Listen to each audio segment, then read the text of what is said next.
This ABC15 flash briefing is sponsored by Sanderson Ford. All roads lead to Sanderson Ford. I'm Katie Rammel with your top stories from ABC15 Arizona. Your voice, your vote in a major headline in the lead up to Election Day. State election officials confirming they have received a report of voter intimidation. According to this report, a voter was approached and then followed by a group of individuals when that voter was trying to drop off their early ballot. We're told this happened in Mesa at a ballot drop box location. The report's been handed over to the Department of Justice and the Arizona Attorney General's office. Mail-in ballots can be dropped off at any of the 12 open voting locations or a United States Postal Service drop box. Pinal County voters getting some answers about what happened during their summer primary. An administrative review was publicly presented to the County Board of Supervisors today. Now, that review was conducted by an outside counsel, and the focus, the two major ballot issues during the primary. At the time, David Frisk was the elections director, but he was fired back in August. There's no statutory penalty for violating it. There's no civil penalty. There's no criminal penalty. As the county has already relieved Mr. Frisk of his duties, there will be no more consequences. The review is now published online and includes dozens of recommendations for the county. Many, the county says, have already been implemented. We're also learning an error that led to 6,000 people getting the wrong ballot is now fixed. An error with the MVD database used to confirm citizenship and properly identified some Arizonans as federal-only voters.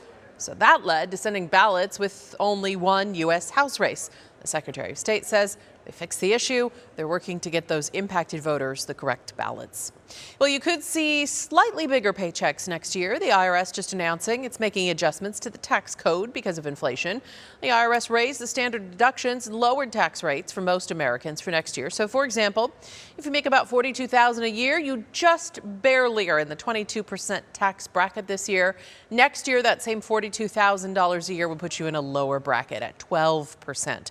This IRS inflation adjustment shows about a 7% increase in each tax bracket, which one CPA says it still doesn't match up to inflation increases we're seeing.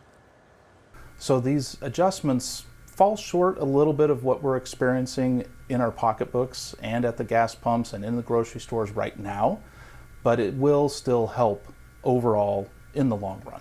So as for standard deductions for married couples filing the 2023 tax year together, it would go up to $27,700, which is $1,800 more than the year before. For you single filers, it would go up $900.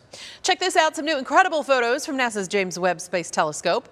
These are the iconic pillars of creation. You can see the new stars forming within dense clouds of gas and dust. This is all in the Eagle Nebula, which is about 6,500 light years away. ASU and Arizona scientists helped create the James Webb Telescope.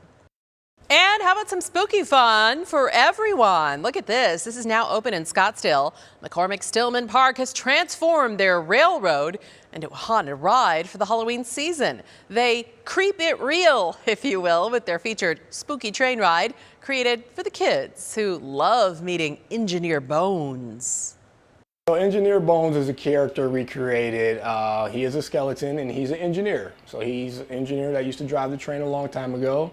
You can come here, meet Engineer Bones, take photos with Engineer Bones. Engineer Bones will give you candy treats.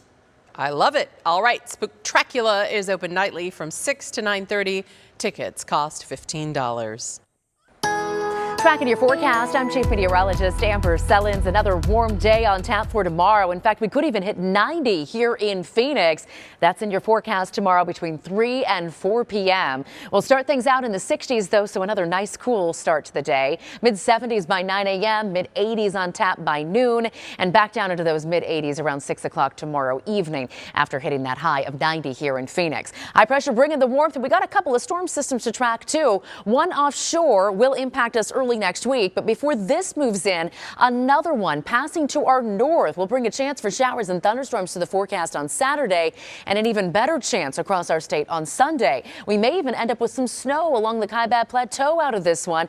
Big drop in temperatures, and then the next storm system comes in early next week. Not a lot of moisture with that one, but it will keep the cooler air around. So as we look at your 7-day forecast, a couple of days in the 90s before temperatures drop, and we're in the 70s by Sunday. This ABC15 flash briefing is sponsored by Sanderson Ford. All roads lead to Sanderson Ford.